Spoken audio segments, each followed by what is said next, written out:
Good afternoon. I'm Brent Roussin, Manitoba's Chief Provincial Public Health Officer. There are no new cases of COVID-19 to report today. The total number of cases remains at 281. The total number of COVID-related deaths in Manitoba remains at 6. As of this morning, 5 individuals are hospitalized, none of which are in intensive care. 238 individuals are listed as recovered. There are 37 active cases. Yesterday, 642 laboratory tests were performed, and that brings the total to 27,446 tests. We've continued to increase our testing capacity, and any symptomatic Manitoban can be tested at this point. So again, any Manitobans experiencing respiratory symptoms, fever, cough, sore throat, runny nose, can present for testing. We have plans to gradually restart the economy and allow some non-essential businesses to return to operation with restrictions. It needs to be noted that this is not a return to normal, that this is a gradual and cautious reopening of the economy with very stringent restrictions at first to continue our limitation of the transmission of this virus. We can't let our guards down at this point. We need to continue the very important activities of washing our hands frequently, maintaining physical distancing when we're out, and what's going to be very, very important, what's vital moving forward, is that individuals who are experiencing symptoms, people who are ill, need to stay home. Call for health links for advice, call your healthcare practitioner, but those experiencing respiratory symptoms cannot go to work, cannot go out shopping, need to stay home and be assessed at a healthcare facility. It's important that we do not have people who are showing symptoms of respiratory illness in workplaces or in other public areas. Staying home with your immediate family is the best way to protect yourself and others. If you're going back to work, there are options for daycare. Licensed centers can take up to 16 children. Home-based centers can take up to 8, and there are spaces available.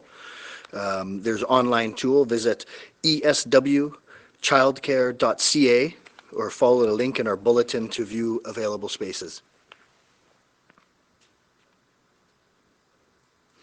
So right now, we're still advising to stay home as much as possible.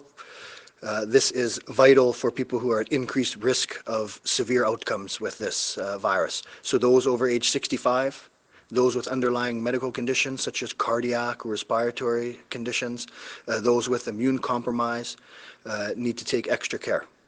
Should stay home as much as possible, limit your exposures to others, ensure you're physically distancing when in public. Businesses that have questions about how the orders apply to them should visit engagemb.ca for more information. We continue to encourage Manitobans to visit our website for up-to-date credible information, manitoba.ca/COVID-19. And so thank you again to all Manitobans for stepping up to flatten our curve. But our battle against this virus is not over. This virus is still here in our province, so we need to do whatever we can to limit the transmission of it. And those steps of staying home when you have any symptoms, washing hands frequently, physically distancing when in public. If you're meeting with friends and family, do so outside. Do so in a physically distanced way. And do not attend any gatherings when you're symptoms of respiratory illness. And so thank you very much, and I'll pass it over to Lanette. Thank you. Good afternoon. I'm Lanette Siragusa from Shared Health. I would like to begin today by thanking CAA Manitoba, who organized a procession of tow trucks a few days ago that ran past HSC Winnipeg, Grace Hospital, and Fire Station Number 1. They were joined by a number of other organizations within Winnipeg's tow truck industry, including Dr. Hook, Crane and Champion Towing, Tartan Towing, and Allrig. We have seen a number of these types of parades in the past 2 months throughout our province, and this show of gratitude and respect for our healthcare workers and first responders is always appreciated. It's a great reminder for those frontline staff that they are not alone in this fight and we are all in it together. So thank you very much for your continued support. I want to talk about the reopening as we ease various restrictions within the healthcare system. Some services will begin to open and ramp up activity slowly over the coming weeks. I would just like to remind everybody that this is not a return to normal. All clinical services that can be delivered virtually should be delivered in that way. Screening of staff and patients for symptoms will continue, as well as appropriate PPE must be utilized. Some surgical and diagnostic services that began to be postponed about a month ago will now start to be scheduled and performed. And I will provide an update on the impact of COVID-19 on the surgical and diagnostic volumes later this week. But I do remind everyone that this is a gradual resumption of services using a phased approach that addresses the highest priority patients first. All Manitobans should still take the necessary precautions to prevent the spread of the virus, including physical distancing, strict hand hygiene, and staying home if you are ill. This also includes the restrictions of visitors to our healthcare facilities as part of our effort to prevent the spread of COVID-19 within our acute and long-term care areas. As Manitoba cautiously begins a phased reopening, we are very committed to continuing to reevaluate the restrictions and determine when we can safely reduce or lift these. We appreciate that Manitobans understand that we need to continue our efforts and protect all of our patients and residents. And we very much look forward to being able to welcome loved ones and volunteers back to our facilities as soon as it's safe to do so. Our online portal for lab testing allows those patients who have negative COVID tests to access their information online. That is up and running as of today. There is also information available on this at sharedhealthmb.ca/COVID-19, and you can click on your test results if you recently had a test. Users will need a Manitoba Health registration card in order to access their online results. For those who don't have a Manitoba Health card or don't have access to the internet, you can call toll-free to get your results. And the number is 1-844-960-1984. And this phone line is operated by our COVID-19 contact center. It's available 7 days a week from 9 a.m. to 5 p.m. And it is our goal that this initiative will allow Manitobans to have faster access to negative results. And we also hope that it will relieve some of the stress and anxiety of anyone who's been tested. There is no change to those individuals who test positive. They will continue to get a phone call as soon as possible from the public health team, and they will provide instructions and as to what needs to be done with a positive result. And finally, I just want to mention that it is Mental Health Week across Canada, and it's important to note that those who need mental health services, they are available, they are offered, and there are some virtual modifications that are available during the pandemic. So the mental health and crisis support services are available throughout the system, but also with our partner organizations across the province. And this also includes children and youth services through the Manitoba Adolescent Treatment Center. We also have the Ability CBT program, which launched in Manitoba last month. And this program provides confidential virtual therapy for people who are experiencing mild to moderate anxiety. It's guided by professional therapists. It does not require a referral from a doctor, and it is free of charge to all Manitobans who are 16 years old and adults beyond that. The program can be accessed at manitoba.ca/COVID-19. As well, there are a number of employee assistance programs for healthcare staff. So no matter where you work or what you do, it's okay to ask for help. And like all things related to COVID-19, we are in this together. And with that, I will open up the lines to questions. Thank you. We've had a couple of issues with our phone lines. Hopefully all our reporters are still on board. And a reminder, you will have an opening question and one follow-up question. Up first, from the Winnipeg Free Press, Carol.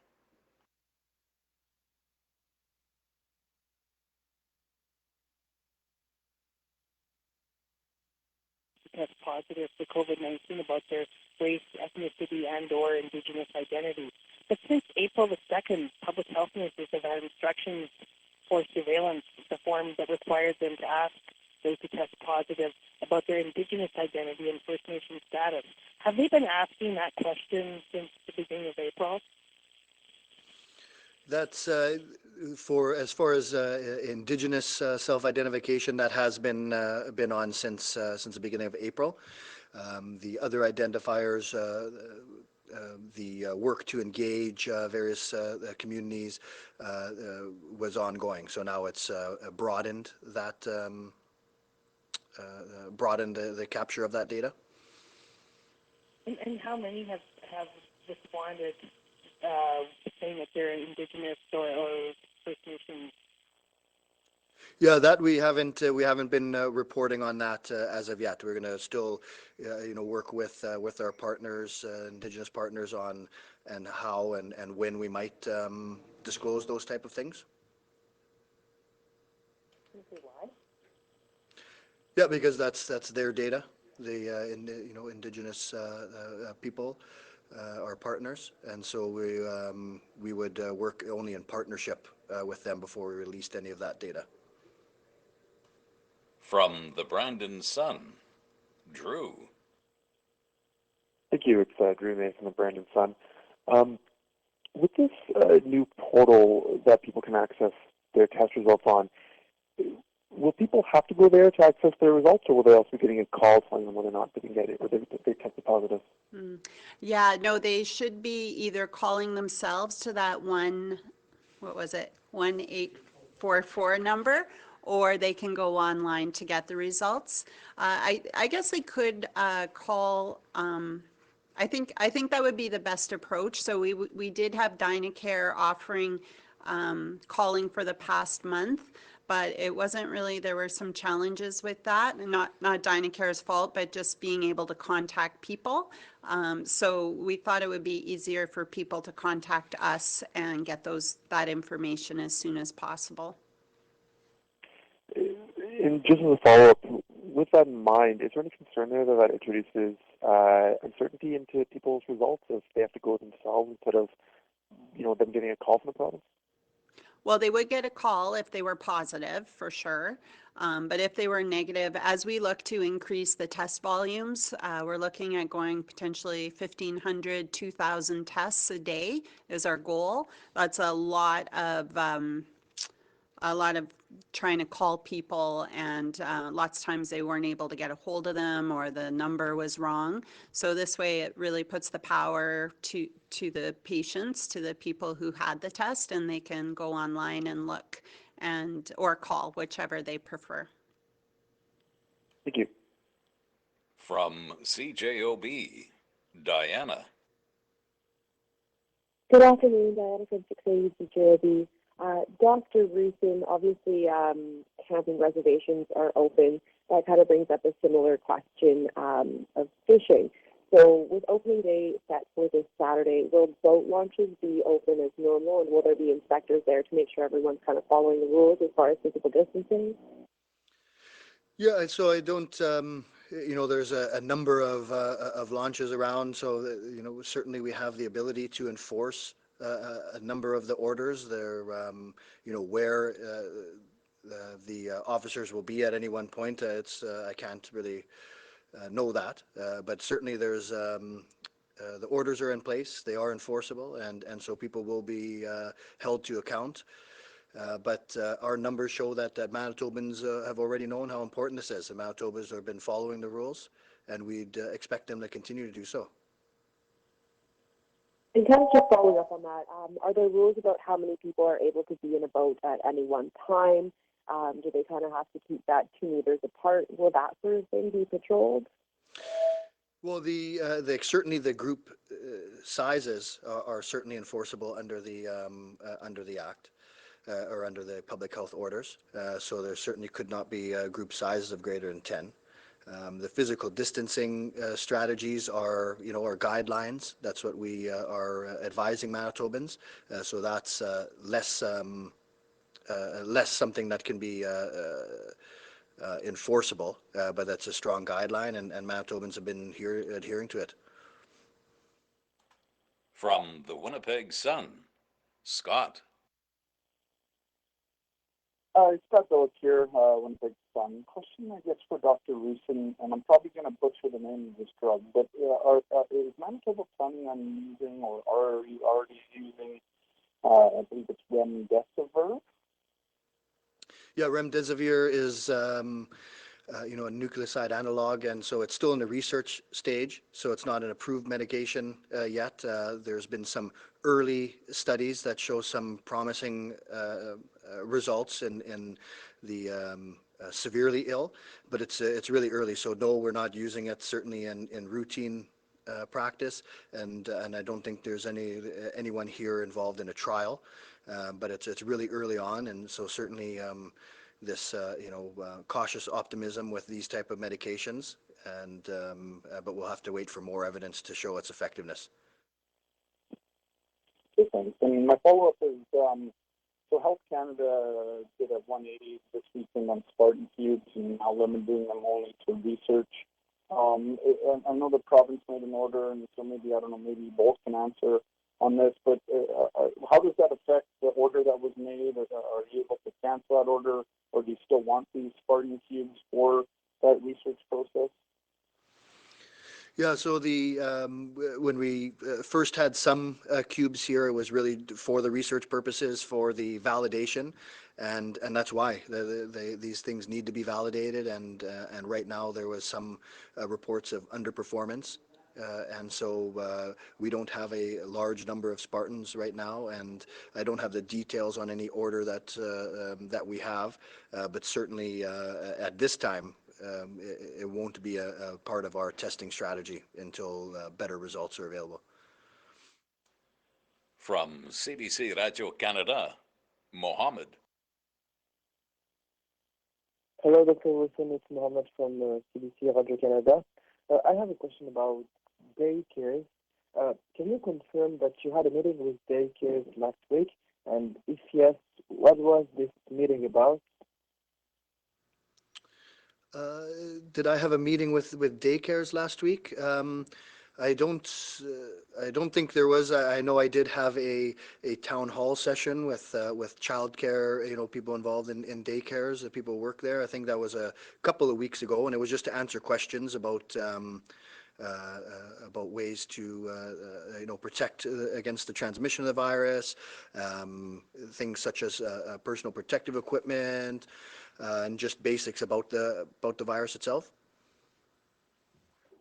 And just as a follow-up on this question, what measures should daycares take to reopen, and when do you think that they could do so?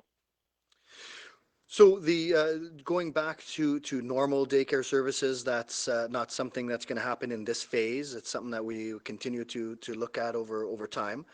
The big things that we that would be useful for daycares, or what's useful everywhere, is that screening of people, right? So no one with illness should be attending, and that includes children or employees. Frequent hand washing, physical distancing when possible. Certainly, there's some limitations of that in younger kids, but there are strategies to limit certain things, and a close look for symptoms on anyone during the day. So we know this virus is spread through close, prolonged contact, but predominantly through people who show symptoms. So it's very, very important that no employees are going to work with even mild illness, and no children are allowed to attend if they have an illness. So those are the real big things going forward, and that's really going to apply to any workplace. That's going to apply to any public place. It's going to be very vital that people not go out when they're ill. From CBC Manitoba, Aiden. Hi, good afternoon. Aiden from CBC News. My question is for Dr. Roussin. We've heard from lots of businesses who still feel like they don't have the information they need to reopen safely. Examples have been, like, can clothing retailers allow people to try things on? What should patios do, restaurant patios, if they've just taken a bunch of orders and it starts pouring rain, for example? So businesses say they don't have the facilities they need, and so what do you expect businesses to do to try and figure this out?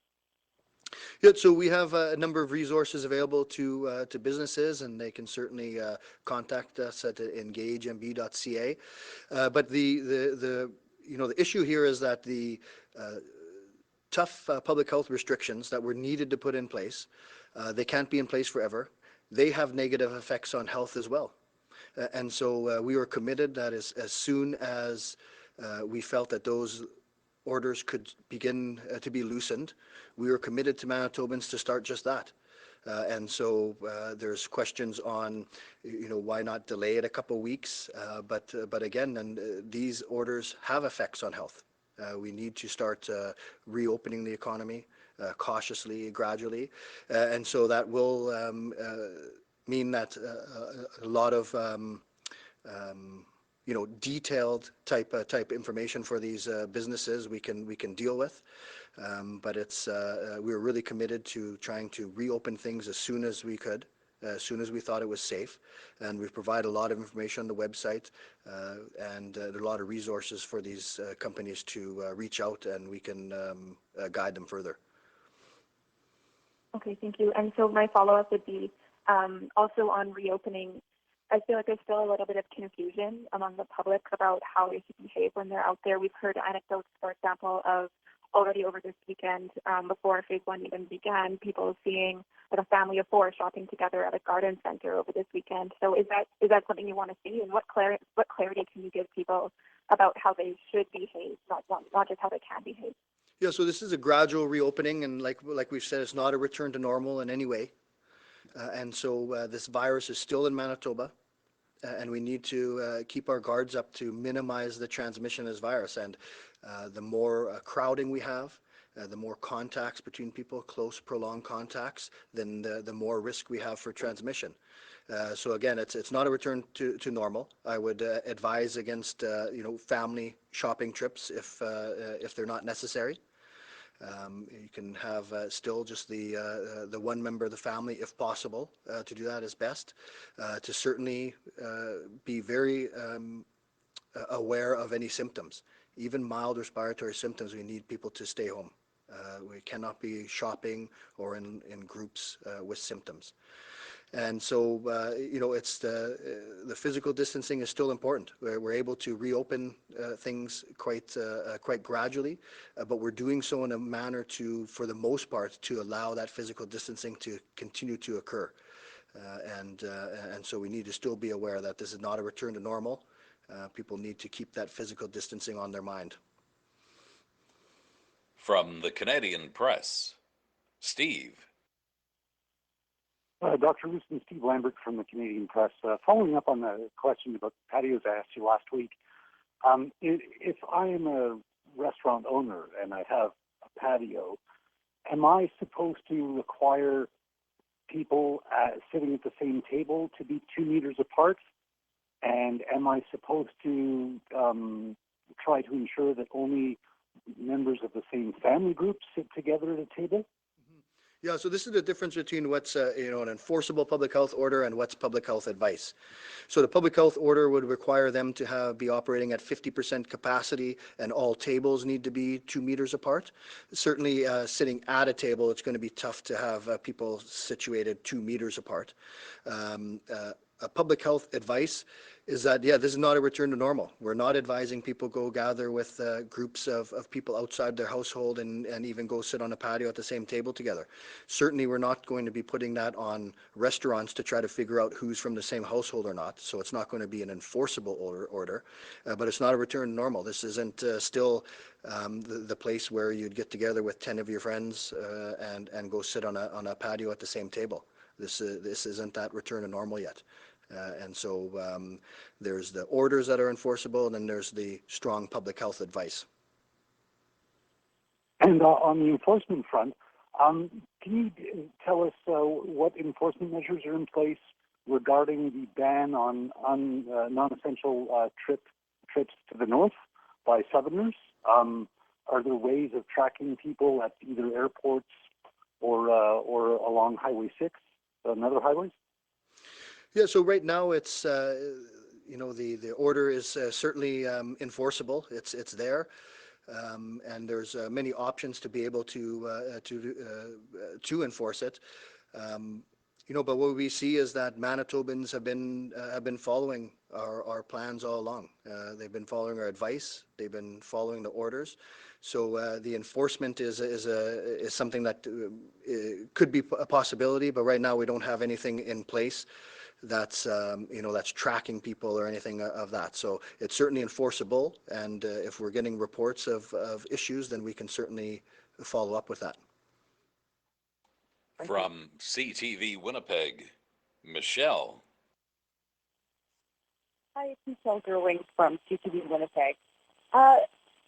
Just wondering what your advice would be to somebody who might be feeling a little bit nervous about all of this. About the reopening strategy? Yeah. Yeah. So I mean, I think this isn't a return to normal. We still need to be wary of this virus. Manitobans, we've been put in a good position. Manitobans have stepped up and put us in a good position to be able to gradually reopen this, and so we're going to follow things very carefully. We have the ability to roll things back if necessary, but if we're following the guidance that's put out, we really feel this is a safe plan forward. We have a lot of physical distancing in place. I think Manitobans are very astute to things like the symptoms right now. They're very astute to the need for physical distancing. And I think businesses are on board. Businesses don't want to be responsible for the transmission of this virus. So I think we've put ourselves in a good spot to gradually reopen it, but we're going to do so cautiously, and we're going to watch those numbers very closely. Okay, thank you. Also, can you give us a timeline at all when you would start reconsidering interprovincial travel?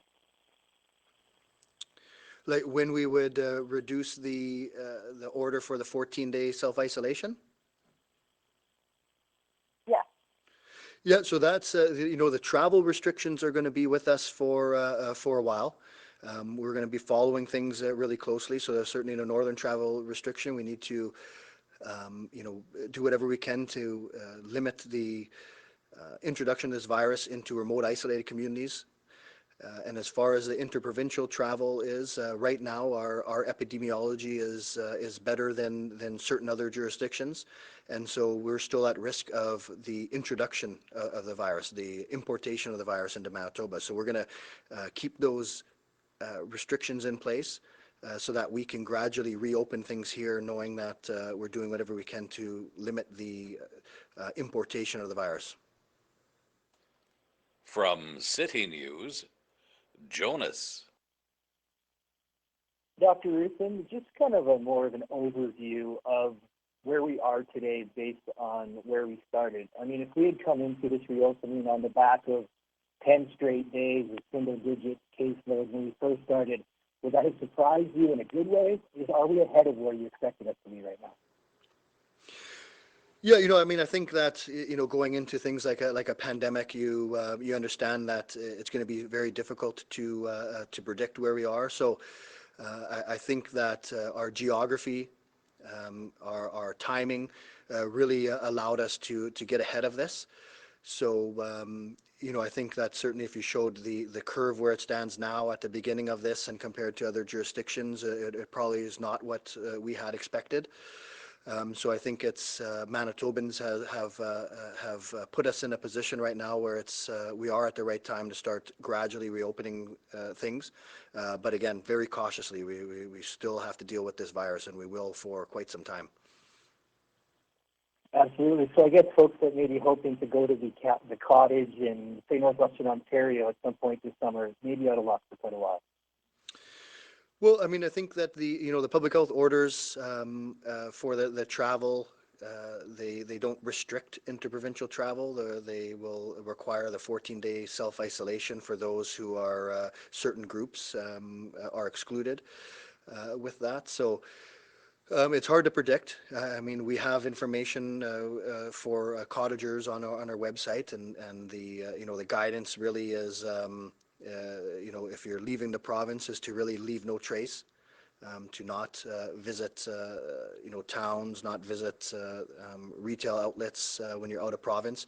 Certainly within the province, we have some guidance there to, if you do visit cottage country and these areas, you need to be responsible. You need to not be going there when you're feeling ill. You need to be washing your hands. You need to respect that physical distancing at all times. So there is, these opportunities, but we have to do them very carefully, and it's vital that people don't travel, don't leave the home really, other than medical appointments, if you have symptoms of respiratory illness. Thank you. We have a few moments left. If any of the reporters online have other questions, please ask them now. Hi, Dr. Hi, Wilson. It's Ian Carol from with CBC. I just have a question about the province opening up and the long-standing concern about the vulnerability of First Nations, and if the virus lands in a reserve. Why can't you release that information so that people know what the actual risks are now, especially with the province opening up, about First Nations people and the travelers back and forth to remote communities that are so vulnerable? How is this not information that's for the public good? So releasing the data on cases that have self-identified as First Nations is what you're asking. So we don't have a case in a First Nation community, and those type of numbers. I think it's clear that when we collect this information, that's data is not ours. That's our Indigenous partners. That's their data. And so we will, work with them, but I would only release such numbers in collaboration with our Indigenous partners.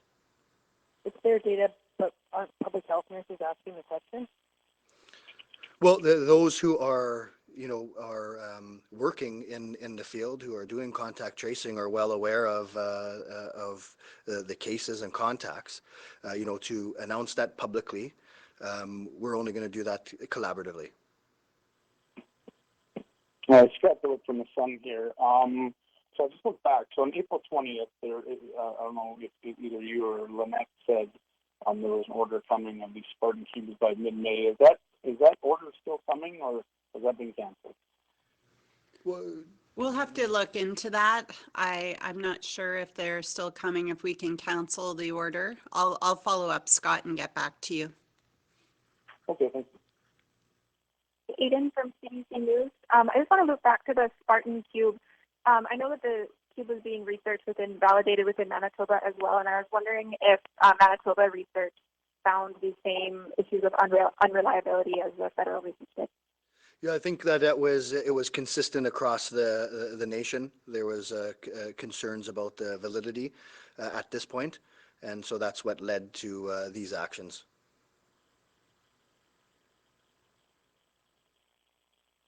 And Aiden from CBC again. I have another question for Dr. Roussin. We heard from from dentist office who have said that they donated all the PPE that they had, or a significant amount of the PPE that they had a little while back, and now they don't feel that they have enough to reopen safely. And so I'm wondering, why not give more advance notice ahead of reopening to high-risk jobs like dentistry?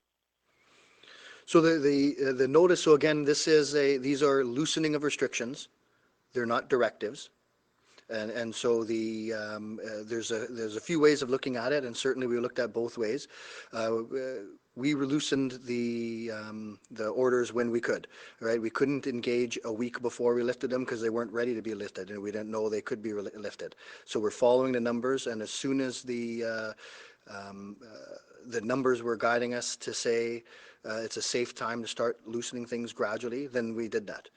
If we delayed it, a week or two, then we could also get the same question as why are we keeping things shut if our numbers say it's safe to start to open them? So it's a balance. We wanted to loosen them as soon as we could. A Public Health Act requires us to only have measures in place that are proportionate to the need. And so as soon as we felt that the orders could be relaxed appropriately, then we did, rather than delaying. And so again, it's a loosening. It's not a directive. No one's being forced to start work today. It's just that they're not being restricted in the same manner. This is Drew with Brent Roussin. On the topic of the Spartan keeps being recalled, does that affect the province's expanded testing capacity or the pledge to triple the amount of tests we can do by the end of the summer? That really won't have a huge impact. So those tests are, point of care. They're rapid, but they don't have the throughput of the lab testing. So the sheer numbers weren't going to be high. It was just the utility of where they could get those rapid tests. So it's not expected to affect our total testing numbers very much.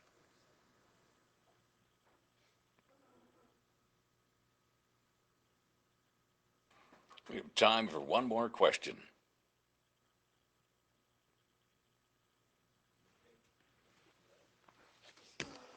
Well, thank you. This concludes today's media briefing.